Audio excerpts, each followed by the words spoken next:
Welkom by die Ligpunt Kerk podcast. As Ligpunt Gemeente is dit ons begeerte om God te verheerlik deur disippels te wees wat disippels maak en 'n kerk te wees wat kerke plant. Geniet hierdie week se preek.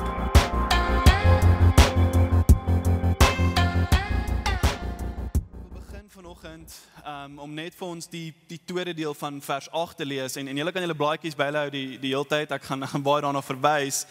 Die tweede deel van vers 8 sê: Blessed is the man who takes refuge in him. Blessed is the man who takes refuge in him. My vraag volgende aan elkeen van ons is: glo jy dit? Glo jy dit werklik? Glo jy dat wanneer jy skuiling vind by die Here, is jy geseënd en gelukkig? Nie sal jy noodwendig geseënd wees of sal jy gelukkig wees nie, nee, jy is geseënd en gelukkig. Glo jy dat in midde van die wêreldse gebrokenheid, die landse toestand waarin ons vandag leef, dood van familielede en vriende dalk naby aan jou, te midde van kanker en siektes, swaar kry dalk in jou huwelik, by die werk, met daaglikse konflik en veg teen sonde, en te midde van 'n moeilike jaar, dalk wil jy selfs ook 'n geestelike droëjaar gehad het, dat as jy skuil by die Here, is jy geseënd. Glo jy dit? My gebed is dat ons hierdie vraag aan die einde van vanoggend, soos ons die uitloop, in die positief kan antwoord. Dat ons met opwinding en confidence hier kan uitloop en sê, ja, ek is geseënd as ek skuil by die Here, maak nie saak in wat so moeilike omstandighede ek leef nie. En so kom ons spring in die Psalm in. Ons begin in vers 1 tot 3 en julle kan saam met my lees. Dawid, die toekomstige koning, is besig om hierdie Psalm af te skop met lofprysing. En so hy begin, hy sê, I will bless the Lord at all times. His praise shall continually be in my mouth. My soul makes its boast in the Lord. Let the humble hear and be glad. Oh, magnify the Lord with me, and let us exalt his name together. Dawid is besig hier om die Here se naam te loof en prys, maar ons sien iets baie interessant in verse 1 en 2 en 3. Sien in verse 1 en 2 is Dawid persoonlik besig om die Here se naam te loof en prys. Ons sien hoe hy sê, I will bless the Lord, and his praise shall continually be in my mouth. My soul makes its boast in the Lord.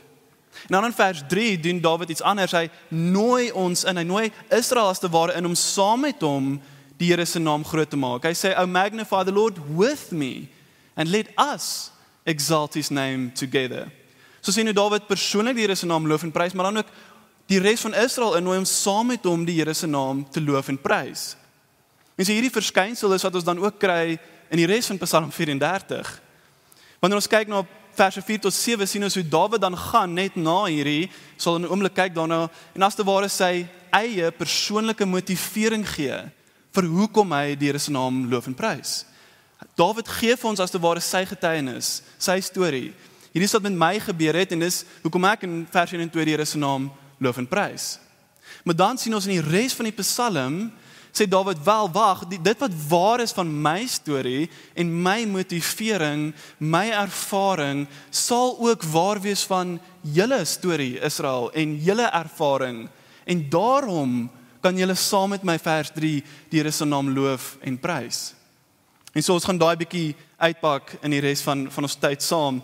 En so voor ons kyk spesifiek na Dawid se persoonlike ervaring, dink ek dit sal behulpsaam wees vir ons om net vinnig konteks te kry waarin hy hierdie Psalm skryf. En so die konteks van hierdie Psalm leer ons dat Dawid se omstandighede was alles behalwe goed. Dawid skryf hierdie Psalm nog voordat hy koning was.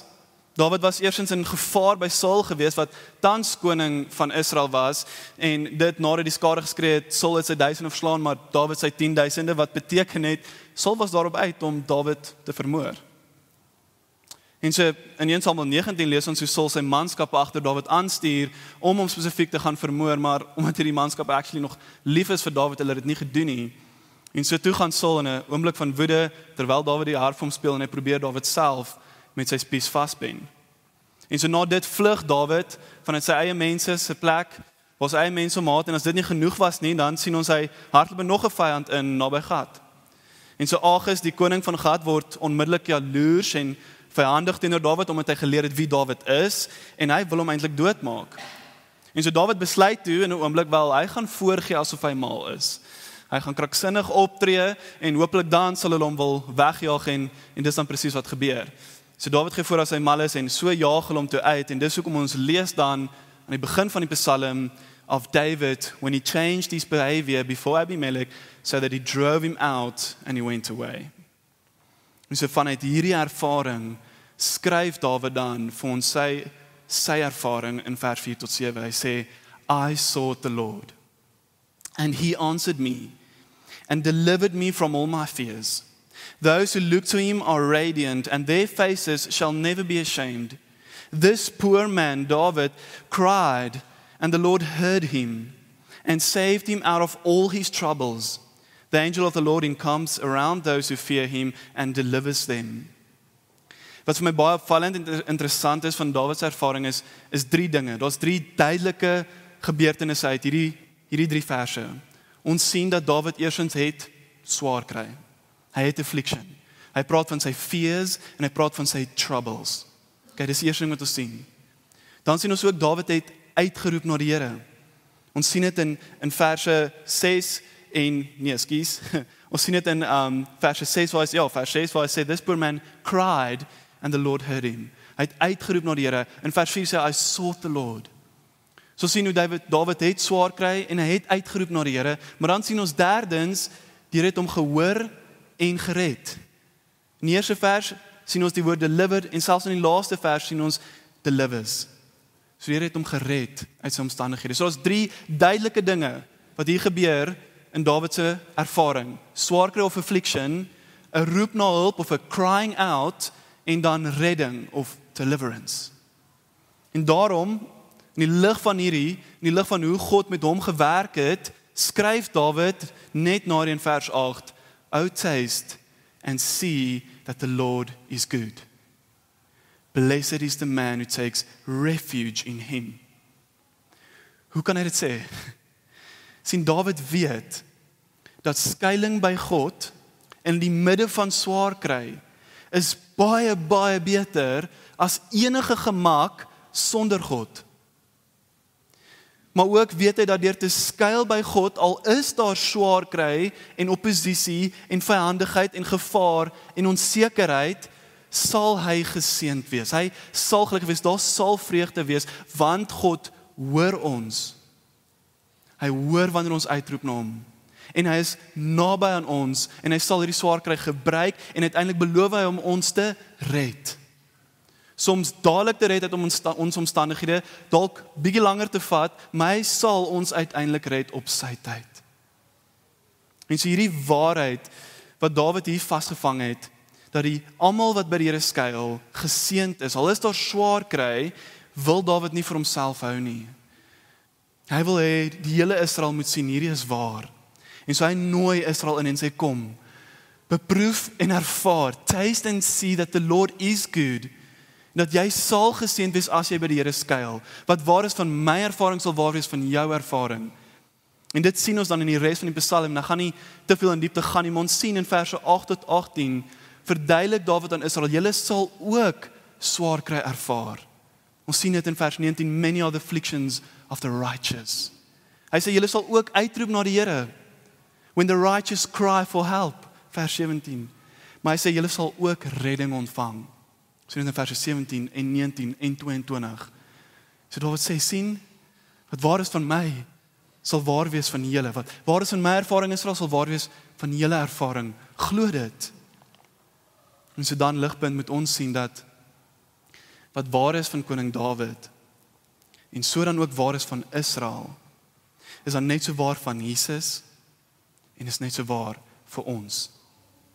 Dawid wat toe koning geword het, is 'n skaduwee van die ware koning Jesus.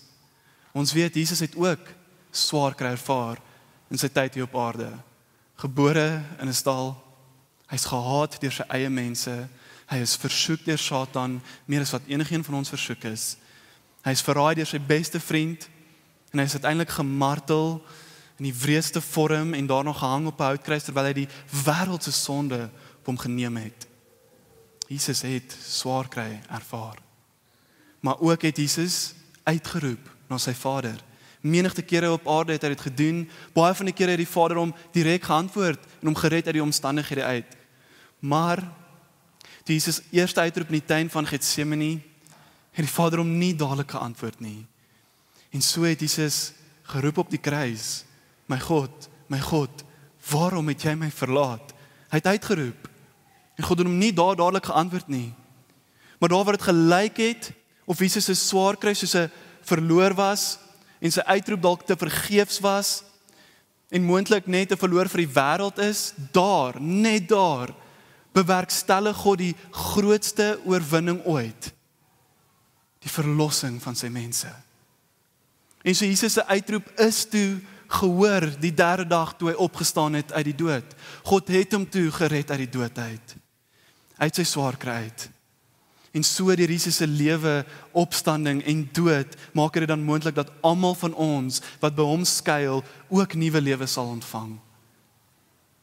En so sien is duidelik, Jesus het swaar kry ervaar. Hy het uitgeroep na sy Vader, en sy Vader het hom toe uiteindelik gehoor en gered. Nie noodwendig dadelik daar waar hy wou gehad het nie, of waar mense dink hy sou hom antwoord nie, maar wel toe hy opstaan uit die dood uit. So ons sien dan wat Dawid en Israel se ervaring was Jesus se ervaring, en dan neem ek aan, dit sal dan ons ervaring wees. En Jesus sê dit ook. Johannes 16 vers 33 sê hy, I have said these things to you, hy verwys na sy kruisdood, that in me you may have peace. In the world you will have tribulation. Jy sal swaar kry ervaar, but take heart, I have overcome the world. Ligpunt, Jesus het die wêreld oorkom. Daar toe hy opstaan uit die dood uit. En so wanneer jy in swaar kry is, en terugkyk op jou swaar kry, roep uit na die Here. Moenie bang wees om uit te roep na hom, en te weet, hy sal jou hoor nie, en ook hy sal jou red.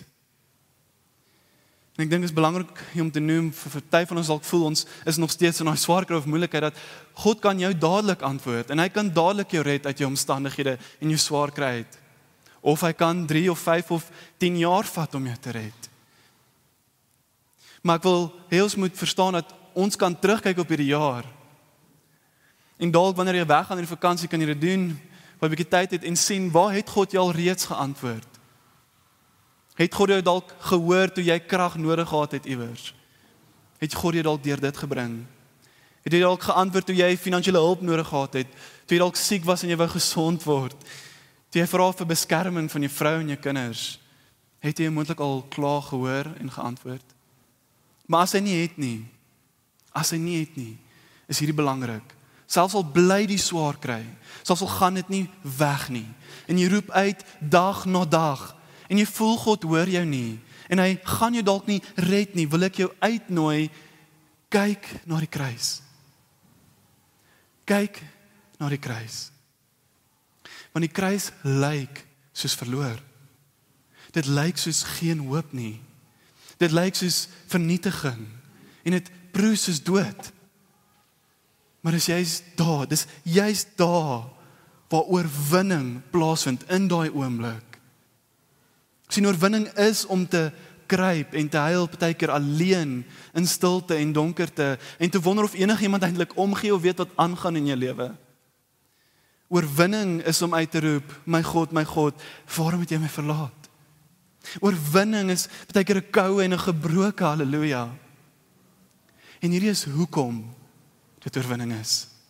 Want net soos God deur Jesus se dood op die kruis oorwinning bewerkstellig het, net so in die midde van jou beproewing en jou tragedies, sal God op 'n misterieuse manier wat ons nie altyd verstaan nie, oorwinning bewerkstellig in jou en deur jou, sodat sy krag beoefen word in jou swakheid en sy glorie skyn selfs in jou laagste laagtepunt.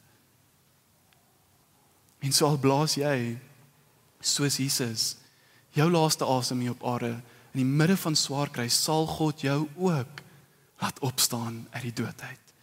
En jy sal saam met hom wees in 'n ewigheid in 'n nuwe, mooier en beter wêreld sonder enige swaarkry of gebrokenheid. Taste and see, the Lord is good. Blessed are those who take refuge in him. John Stott skryf, we have to learn to climb the hill called Calvary, and from that vantage ground survey all life's tragedies. The cross does not solve the problem of suffering, but it supplies the essential perspective from which to look at it. En dis dan presies wat ek wil hê ons moet doen. Ek wil hê ons moet kyk vanuit die kruis. Ek wil hê ons moet perspektief kry op hierdie jaar en op ons moeilike omstandighede en dalk swaar kry. Ek wil hê ons moet 'n gesonde perspektief hê waarmee ons hier kan wegstap vanoggend. En so daar's vir my duidelik twee goed wat ons kry uit die Psalm uit perspektief op 'n moeilike jaar. Een is dat daar wel waarskuwing is in hierdie Psalm. Daar's 'n waarskuwing en dan is daar bemoediging. En dis gesonde perspektief om na altyd te kyk. En so kom ons kyk na die waarskuwing. Wanneer ons nie by Jesus skuil nie, wanneer ons nie vertrou in hom nie glo hy is ons persoonlike verlosser en redder en hy is ons koning nie, en nie vas aan hom in sy kruisdood en bekeer van ons sonde nie, dan sê vers 16, the face of the Lord is against those who do evil, to cut off the memory of them from the earth. Dan sê vers 21, affliction will slay the wicked, and those who hate the righteous will be condemned. Hier's 'n duidelike waarskuwing dat as jy nog nie by Jesus skuil nie, doen dit, anders is hierdie waar van jou. Sien, jy kan kies om swaar kry in hierdie lewe op jou eie te doen en self te probeer hanteer, maar die Psalm maak dit duidelik, jy gaan vernietig word deur daai swaard kry. Maar jy kan ook kies om by Jesus te skuil en om jou koning te maak en om jou redder te maak en 'n gesonde perspektief te kry op jou swaar kry en te sien hoe God dit gaan gebruik. En nie vernietig te word deur dit nie, maar actually opgebou te word deur dit. Maar dan ook kry ons bemoediging. Ongelooflike bemoediging uit hierdie Psalm uit vir die wat voel dit was 'n moeilike jaar, nog steeds dalk in die midde van swaar kry is. Ek het reeds genoem, Jesus kan jou dadelik red. Vir party van ons hier is dalk op 'n goeie plek en is amazing. Maar vir die wat dalk voel hulle is in die midde van daai swaar kry en hulle weet nie wanneer God hulle noodwendig gaan hoor of red nie, hoor saam met my 3 ongelooflike waarhede wat hierdie Psalm vir jou gee vanoggend en vir my gee. Die eerste een, die Here sien jou en hy hoor jou. Die Here sien jou en hy hoor jou. Vers 15 sê, the eyes of the Lord are toward the righteous and his ears toward their cry. Sien, wanneer jy skuil by Jesus, is hy nie blind vir jou swaar kry nie. Hy sien elke oomblik daarvan. Hy weet wat is swaar kry, hy het dit self ervaar en hy is nie afwesig nie. Hy hoor elke uitroep en elke gebed wat jy maak tot hom. Hy is nie doof vir dit nie. En Jesus sê, ek sal jou nooit verlaat nie. Ek was verlaat op daai kruis sodat jy nooit hoef verlate te wees nie. Ek kyk na jou en ek hoor jou. Glo dit. Die tweede waarheid wat ons kry uit die Psalm uit is, die Here is naby aan jou. Sien nie net hoor God of sien hy van 'n afstand af wat aangaan in jou lewe nie. Nee, hy is hier by jou en naby aan jou. Hy kyk nie van ver af nie en hy hoor nie van ver af nie. Hy is by jou in jou omstandighede. Vers 18 sê, the Lord is near to the brokenhearted and he saves the crushed in spirit. 'n Ander vers wat hierdie baie mooi vir my saamvat is ook Hebreërs 4 vers 15 wat ons ken. We do not have a high priest, he says, who is unable to sympathize with our weakness. Daai woord sympathiseer is belangrik. Sien, ek moes vinnig in huwelik leer dat om simpatie te hê beteken nie net om te sê, hier's die oplossing, kom oor dit en gaan aan nie, maar net te wees en net te hoor. En dis wat Jesus doen, hy is met ons in ons omstandighede. Hy probeer nie dadelik vir jou oplossing gee nie, hy probeer nie vir jou sê, kom oor dit en wees beter nie, hy is net met jou. Dan Ortland skryf op hierdie vers, 'n ongelooflike quote, lees saam, hy sê, the reason that Jesus is in such close solidarity with us is that the difficult path we are on is not unique to us. He has journeyed on it himself. It is not only that Jesus can relieve us from our troubles like a doctor prescribing medicine, it is also that before any relief comes, He is with us in our troubles, like a doctor who has endured the same disease. Die derde en die laaste waarheid wat ek wil hê ons moet sien is dat wanneer ons skuil by Jesus in swaar kry, sal ons groei om meer soos hy te word. Wanneer ons skuil by Jesus in swaar kry, sal ons groei om meer en meer soos hy te word. Hy sal dit gebruik. Nog 'n quote van John Stott, want hy sê dit baie mooi, sodat ek dit sal kan sê. Hy sê, the cross of Christ is the hope of final glory. You see, Jesus clearly looked beyond his death to his resurrection, beyond his sufferings to his glory, and indeed was sustained in his trials by the joy that was set before him. The hope of glory makes suffering bearable. The essential perspective to develop is that of the eternal purpose of God, which is to make us holy or Christ-like. En hierdie is dan ook die gedagte waarmee Dawid sy psalm eindig. Dawid sê in vers 22, the Lord redeems the life of his servants. None of those who take a refuge in him will be condemned. En so wat Dawid hier sê is eintlik ongelooflik. As ons bietjie nader kyk, sien ons, hy skryf the Lord redeems the life of his servants. Dis 'n aktiewe woord daai. Die 83 vertaling sê die Here maak sy dienaars vry.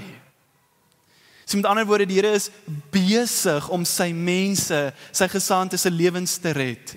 Ja, ons is gered. Een keer en finaal, maar ook is God besig om ons nou te red, om ons meer soos Jesus te maak, sodat wanneer ons voor hom verskyn, is ons perfek en heilig, Christ-like. En so ek weet ons hoor hierdie baie keer, maar ek wil dit weer sê, God gebruik jou swaar kry en moeilike ervarings om jou te vorm en vou. Nie 1 sekonde van jou pyn en seer of worsteling is verniet nie. En so, die tweede deel sê vir ons, none of those who take refuge in him will be condemned. En dit sluit net aan by wat ons voorgesê het, die Afrikaans sê, as jy nie skuldig behandel, dat jy nie skuldig behandel word nie. Met ander woorde, wanneer ons by God skuil, in alle omstandighede, goed of sleg, sal ons in die toekoms nie meer as skuldig behandel word nie. En die manier hoe ons nie meer as skuldig sal behandel word, wanneer ons voor hom verskyn nie, is wanneer ons Christ-like sal wees en heilig sal wees sonder sonde. En so hierdie is wat ek dink dit beteken. Die moeilike tye, wanneer ons soms moedeloos word, en selfs meer sondig optree, nie by die Here uitkom soos ons wil nie, want dit is moeilik en ons voel of die wêreld ons bietjie uit mekaar uitdruk. Daai omstandighede waar ons nie voel soos of ons enige waarde bydra nie, daai omstandighede gebruik die Here om ons eintlik heiliger te maak en meer soos Jesus. En ek sukkel om dit soms te glo. Ek sukkel regtig daarmee, maar dis wat hy doen. God werk op maniere wat ons nie altyd gaan verstaan nie. En so om hierdie bietjie beter te verstaan, dink saam met my, wat gebeur wanneer 'n vreemde voorwerp, soos 'n sandkorreltjie, of 'n gebreekte skulp, of 'n parasiet, vasgevang word in 'n oester? Baie van julle weet dalk klaar wat is die antwoord, maar om die proses te verduidelik, die mantel van daai oester, wat die vleesige liggaam is, produseer perlemoen, wat hierdie sandkorreltjie, of hierdie gebreekte skulp, of hierdie parasiet omhul. En so dan gaan die perlemoen en dit bou in konsentrasie laag rondom hierdie voorwerp, rondom hierdie gebreekte skulp, hierdie sandkorrel, hierdie parasiet.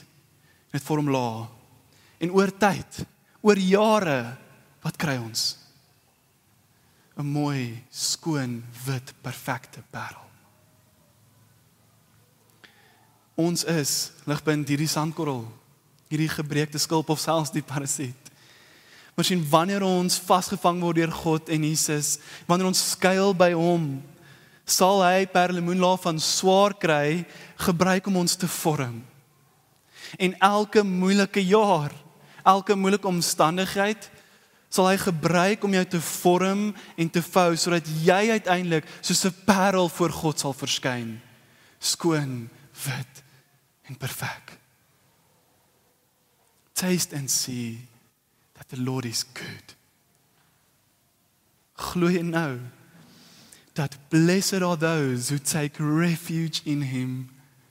Glo jy dit nou? As jy doen, wil ek jy moet saam met Dawid, soos hy in ons vers 3 uitnooi, Here se naam loof en prys, want hy is goed. Kom ons bid.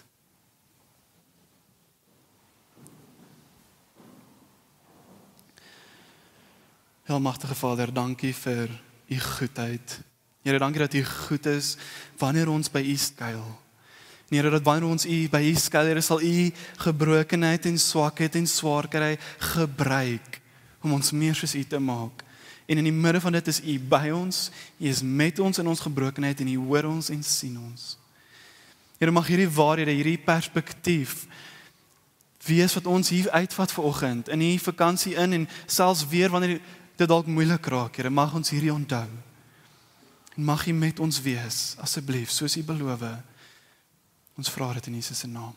Amen. Vir meer inligting oor Ligpunt Kerk, besoek gerus ons webwerf op www.ligpunt.com of kontak ons gerus by info@ligpunt.com.